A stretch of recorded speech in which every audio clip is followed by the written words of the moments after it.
Gospa Pirc, je težko nositi ta naziv inženirka leta? Ja, zaenkrat je kar veliko obveznosti povezanih s tem, a ne. Vsi mediji me kontaktirajo, vsi mi čestitajo, tako da zdaj v bistvu je kakšen teden mimo, ja, je še kar naporno, ampak mislim, da se bo s časom to malo razbladilo, pa da bo lažje. Ja, iskrene čestitke tudi z naše strani. Od kod vse ste dobili čestitke? Ja, prvo hvala za čestitke, a ne. Ja, čestitke so prišle od nekih sponzorjev tekmovanj, od vseh prijateljev, tudi neki sošolci izpred let so se javili. Dobila sem tudi po pošti v službo veliko nekih stvari, tako da ja. Kaj vam pomeni ta naziv inženirka leta? Ja, to je zdaj težko reči. Ja. V bistvu to je nekaj častno, tako da kot neko tako samozadoščenje je tudi, da vsa ta leta sem nekaj naredila, čeprav nisem tako, ker Domen Prevc recimo, ki skače za svetovno prvenstvo, ampak vseeno očitno je prepoznana ta moj trud, da je s tem. Kako je potekala vaša kariera? Ja, jaz sem se zaposlila prvo na fakulteti za elektrotehniko, kjer sem bila zaposlena kot mlada raziskovalka, torej po končanem magistrskem študiju sem se vpisala na doktorski študij. To sem potem zaključila in po zaključku doktorskega študija smo naredili spina od fakultete za elektrotehniko Univerze v Ljubljani, to je še vedno podjetje Empor. In sem bila potem delno zaposlena, polno sem bila zaposlena v podjetju, pa delno še zraven na fakulteti, ne. In prek Empora sem prišla v bistvu v stik s katapultom in potem, ker nam je malo tam zmanjkalo sredstev, pa so se malo stvari zapletle, no, tako sem prišla pa do DVSofta potem.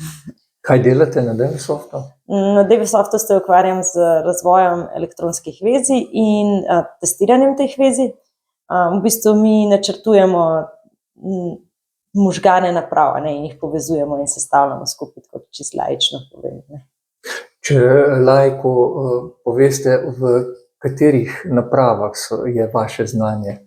Ja, zdaj to, kar delamo na DVSoftu, je pač vseh teh napravah, merilnih napravah, ki se pač prodajajo, ne vseh, pač v kakšnih, ne, da se ne delamo vsi na vseh, ampak teh merilnih napravah, pa z tem Emporom, startupom smo pa tudi naredili en laboratorijski elektroporator, v bistvu to je pa naprava, ki se uporablja za raziskave.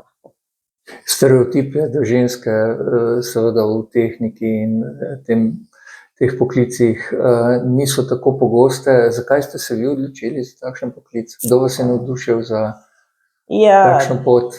Mogoče ni stereotip, v bistvu je realnost, ne, ker še vedno, če pogledamo, ni veliko žensk, ne, tudi procentualno niti blizu 50%, kar ne bi bilo idealno po nekih novih smernicah, a ne. Ja, jaz sem v bistvu tukaj pristala čisto po naključju v elektrotehniki, moji starši niso bili inženirji, ampak sem končala na srednji elektrotehnični šoli in gimnaziji Ljubljana, ki se imenuje Vegova, in v bistvu sem se tam srečala z elektrotehniko in me tam tudi sem se najdla in se navdušila. Zato bi se predvsem zahvalila učiteljem, ki so poučevali tam tehnične predmete, no, ker so nas v bistvu uspeli navdušiti, no. Kaj vas je pa navdušilo? Ja. To, da vas električni tok strese? Ne, to me ni navdušilo, ampak ne, pač našla sem se, v bistvu sem ugotovila, da ni čista surova matematika, vedno so mi bili pač bolj blizu tehnični predmeti kot matematika, recimo, in fizika, ampak tisto samo računanje pa to, ja, okej, je šlo, ni bilo toliko zabavno, ne, v bistvu imaš pa tle še neko aplikativno stvar zraven in to me je pritegnilo, no. Tudi nekaj sestaviš, nekaj narediš, ne, in dejansko nekaj zračunaš, pa pol nekaj ven pride, tako. Verjetno boste zdaj, saj to leto, ko ste inženirka leta, obiskali tudi kakšno srednjo šolo, morda vašo, bivšo. Kaj boste dejali recimo najstnici, ki jo bo zanimala podobna pot, kot je vaša? Ja, jaz bi pač priporočila, da se loti, no, tako da to je moj nasvet za punce, ne, če so bolj tehnično naravnane, a ne, pač seveda ne glede na to, kaj bo šla študirati od tehničnih smeri, so si vse zelo podobne, pa se lahko zelo pač podobne stvari dela, ampak ja, jaz bi jih spodbudila, no. Tudi v bistvu, če gre kdo na neko tehnično smer, pa vidi, da to ni zanj, je še veliko cel kup poklicev, za katere ti rabiš tehnično znanje, a ne, ampak ne delaš pa točno tega, recimo, kar si se na faksu učil.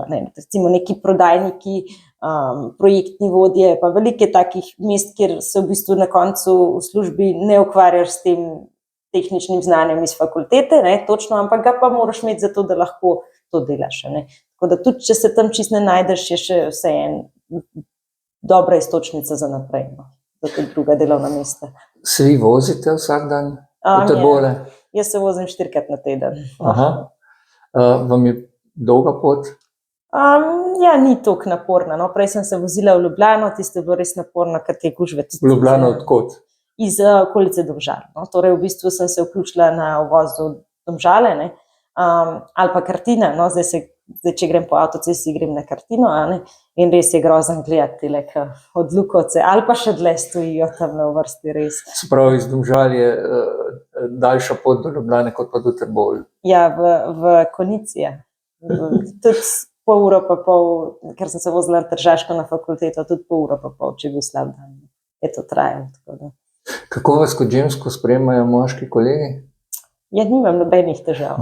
Tako da nikoli v svoji karierni poti nisem imela teh težav, ampak je pa definitivno sem jaz bolj tak tip ženske, ker sem se že v osnovni šoli pa to bolj s fanti razumela, pa to nisem zdaj pol je to mogoče malo drugačno, imamo bolj skupne interese. Meni je bolj nelagodno, če pridem nekam, ker so same take zelo urejene, pa to punce, ker sploh ne vem, čemu se pogovarjajo. Kako pa se Ljubljančanka znajde med Trboveljčani oziroma Zasavci, ki so včasih znajo biti malo grobi?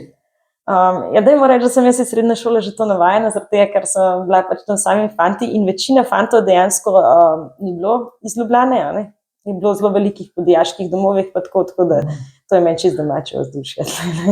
Se pravi, Trbovlje so čisto v redu? Ja, dobro, sem zadovoljna, se znajdem. Ok, še enkrat iskrene čestitke, Eva, in vse dobro. Ja, najlepša hvala.